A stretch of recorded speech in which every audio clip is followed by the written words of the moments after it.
অবশেষে যুদ্ধবিরতিতে সম্মত হয়েছে ভারত ও পাকিস্তান। শনিবার 10 মে বিকেলে এক প্রতিবেদনে এ তথ্য জানায় ব্রিটিশ সংবাদ মাধ্যম বিবিসি ও আল জাজিরা। এদিকে নিজের ট্রুথ সোশ্যাল মিডিয়ায় পাকিস্তান ও ভারত তাৎক্ষণিক যুদ্ধবিরতিতে সম্মত হয়েছে বলে জানান যুক্তরাষ্ট্রের president Donald Trump. President Trump জানান, মার্কিন যুক্তরাষ্ট্রের মধ্যস্থতায় দীর্ঘ আলোচনার পর ভারত ও পাকিস্তান অবিলম্বে একটি পূর্ণ যুদ্ধবিরতিতে সম্মত হয়েছে। এ সময় বিচক্ষণতা ও দুর্দান্ত বুদ্ধিমত্তা ব্যবহারের জন্য উভয় দেশকে অভিনন্দনও জানান মার্কিন প্রেসিডেন্ট।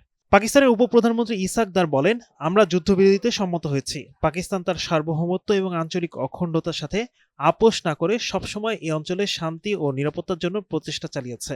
অপরদিকে ভারতের পররাষ্ট্র সচিব বিক্রম মিশ্রি বলেছেন, ভারত ও পাকিস্তান উভয়ই স্থল, আকাশ ও সমুদ্রপথে সকল ধরনের গুলিবর্ষণ এবং সামরিক পদক্ষেপ থেকে বিরত থাকার সিদ্ধান্ত গ্রহণ করেছে।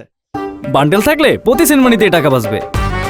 বিকাশ সেনমানি বান্ডেল কিনে জিতুন প্রতি লেনদেনে।